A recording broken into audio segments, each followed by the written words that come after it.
warahmatullahi wabarakatuh. Perkenalkan, nama saya Siti Nurlaila Warahmah, NIM 2119176, berasal dari kelas PAIE 2019.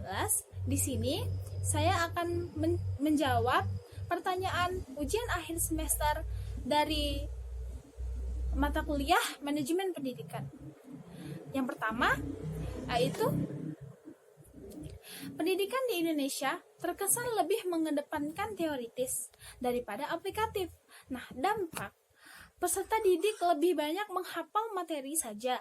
Menurut saudara, bagaimana sistem manajemen pendidikan yang seharusnya diberikan kepada peserta didik sehingga mereka tidak hanya mampu memahami materi saja secara kooperatif, tetapi juga mengaplikasikan dalam kehidupan nyata? Kita lihat di papan tulis. Permasalahan ini secara teoritis saja ya. Selain menghafal dan memahami teori, juga harus dilaksanakan dalam kegiatan sehari-hari. Di samping siswa itu memahami materi, mereka juga harus aplikasikan di dalam kehidupannya. Nah, dengan cara apa? Dengan cara memodifikasi sistem manajemen pendidikan itu sendiri. Jadi, untuk mengaplikasikan itu dalam kehidupan yang nyata, harus ada sarana dan prasarana yang mendukung, yaitu yang memfasilitasi lah gitu. Misalnya kita sholat. Kita mengajarkan sholat. Nah, kalau misalnya kita cuma bilang, sholat seperti ini, itu tidak bisa secara teoritis saja. Harus dipraktekkan. Nah, dipraktekannya bagaimana? Dengan memberikan gambar-gambar tatanan orang sholat, video-video orang tata cara sholat, dan bahkan bisa mempraktekannya bersama peserta didik itu sendiri gitu, agar bisa sampai dalam kehidupan nyatanya dan tercapailah manajemen pendidikan tersebut. Nomor 2 di papan tulis, kita lihat kurikulum pendidikan di Indonesia masih belum merata. Menurut saudara, kenapa hal itu masih saja terjadi? Gambarkan dengan konsep berpikir yang secara sistematis sebuah rancangan yang baik dengan paradigma yang wajib dimiliki bangsa dan kemajuan pendidikan Indonesia. Banyak faktor yang mempengaruhi di dalamnya. Salah satunya sarana prasarana yang tidak memadai atau belum memadai, karena di Indonesia ini masih banyak daerah-daerah terpencil dan jauh dari perkotaan. Seperti kita ketahui bahwa pemerintahan sudah berusaha untuk memeratakan pendidikan itu sendiri yang ada di Indonesia. Misalnya saja dengan wajib sekolah 9 tahun. Nah, karena Indonesia sebenarnya sebabnya itu banyak kan. Nah, salah satunya karena di Indonesia ini letak dan strategi daerah Indonesia itu tidak bisa disamaratakan gitu dengan kota dan desa. Bagaimana kita ketahui bahwa perkotaan memiliki sarana prasarana yang lengkap dan memiliki kemajuan yang sangat pesat, sedangkan di pedesaan atau di tempat terpencil itu sebaliknya gitu. Kenapa hal ini masih terjadi? Karena sarana prasarana di kota dan di desa itu berbeda yang ada di Indonesia nih. Tidak bisa disamaratakan itu kan. Solusi yang dapat kita ambil gitu adalah caranya memodifikasi sistem mengajar kita gitu. Misalnya di perkotaan itu ada infokus gitu kan, ada lab agama gitu kan, untuk mempraktekkan sholat misalnya.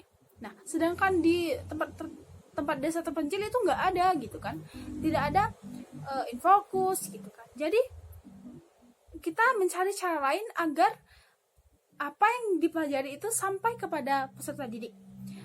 Misalnya dengan cara mempraktekannya langsung kepada peserta didik dan memberikan gambaran-gambaran atau contoh-contoh yang bisa mudah dipahami oleh peserta didik itu sendiri. Baiklah, poin yang ketiga yaitu nomor 3, kita lihat di papan. Gambarkanlah dengan konsep berpikir progresif dan inovatif tentang hubungan lembaga pendidikan dengan masyarakat sehingga pendidikan di Indonesia berperan penting dalam menghasilkan SDM yang berkualitas terhadap pembangunan dan kemajuan masyarakat ini. Dan ini yaitu sebenarnya dia menanyakan hubungan lembaga pendidikan dengan masyarakat. Yang pertama, suatu pendidikan yang ada di Indonesia harus melibatkan masyarakat sebagai fasilitator dan wali murid dalam proses pembelajaran. Bagaimana cara melibatkan masyarakat dalam mendukung dan membantu proses belajar mengajar di lingkungan sekolah dan atau pendidikan formal. Dengan ini, lembaga dan masyarakat bisa menciptakan SDM, sumber daya manusia yang cerdas, baik itu pendidikan formal, informal maupun non-formal. Sebagaimana kita ketahui. Contohnya saja, misalnya di dalam masyarakat membangun madrasah di kampung-kampung itu sudah membantu memajukan kualitas terhadap pembangunan dalam kemajuan bangsa ini di dalam bidang pendidikan. Baiklah, poin selanjutnya ada di papan tulis, yaitu nomor 4. Selama ini kita lihat pengaruh kepemimpinan dapat memperkuat proses manajemen pendidikan. Nah, hal ini tidak terlepas dari visi dan misi yang disusun dan dilaksanakan dengan baik. Namun ternyata ada juga seseorang pemimpin yang tidak memadukan visi dan misinya, hanya mengandalkan kekuatan kepemimpinannya saja, tetapi berhasil juga dalam mewujudkan manajemen pendidikan yang bagus. Nah, bagaimana saudara memandang hal ini? Karena sejatinya keberhasilan kepemimpinan seorang pemimpin sangat berpengaruh dalam suatu manajemen pendidikan. Tentang visi dan kepemimpinan. Seseorang yang ingin memajukan suatu bangsa harus memiliki pengalaman yang baik dan pengetahuan tentang apa yang dia dihadapinya. Tanpa pengalaman, sehebat apapun visi dan misi seseorang, tidak akan bisa mencapai manajemen itu sendiri. Karena sejatinya, keberhasilan kepemimpinan seorang pemimpin sangat berpengaruh besar dalam suatu manajemen pendidikan. Walaupun tidak menggunakan visi dan misi, bisa orang itu berhasil menyusun manajemen berdasarkan pengalaman yang ia dapatkan. Itu sudah pasti gitu. Bisa saja visi misi yang tidak digunakan itu diakibatkan karena situasi dan kondisi yang tidak memungkinkan gitu. Contohnya saja, seorang kepala sekolah yang ingin memajukan suatu sekolah. Nah, tanpa prasarana yang lengkap dan dana yang serba kekurangan, pemimpin tersebut bisa meminta bantuan dengan masyarakat itu atau wali murid, sehingga sarana dan prasarana itu bisa tercapai gitu, dan proses belajar mengajar tidak terganggu gitu. Baiklah, ini pertanyaan yang kelima atau pertanyaan yang terakhir, yang mana pertanyaannya, dalam situasi lingkungan yang penuh dinamika, manajemen pendidikan harus bisa menciptakan pelayanan yang memuaskan kepada peserta didik, orang tua, dan masyarakat. Lalu, bagaimana dengan kondisi pendidikan sekarang yang mengharuskan kegiatan belajar daring, dan masalah utamanya adalah kesulitan mendapatkan sinyal. Alhasil, peserta didik tidak bisa belajar secara maksimal, sementara pendidikan pun sudah mau berupaya dengan bantuan kuota internet. Nah, padahal salah satu prinsip supervisi pendidikan adalah bukan mencari kesalahan, tapi mencegah kesalahan. Sebagaimana orang terdidik, bagaimana pandangan saudara mengenai hal ini? Dan apa yang bisa saudara kontribusikan melalui pemikiran saudara? Bahwa saat yang bersamaan pada kondisi pandemi ini, pendidikan masih bisa bersaing dengan efektif dan dalam konteks lokal, nasional, dan global. Membahas tentang permasalahan saat ini yang kita hadapi.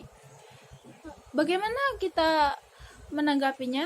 Nah, sedangkan supervisi mengatakan bukan mencari kesalahan, tapi mencegah kesalahan itu. Gitu. Nah, dalam keadaan pandemi seperti sekarang, bagaimana kita menyesuaikan kondisi dan situasi kita gitu dalam mengikuti sistem pendidikan atau pembelajaran yang telah ada gitu oleh pendidik gitu kan. Contohnya, seperti yang kita rasakan saat ini, itu daring gitu ya. Daring. Nah, bisa juga kalau misalnya yang saya ketahui bisa juga yaitu sekolah kunjungan dari rumah ke rumah gitu.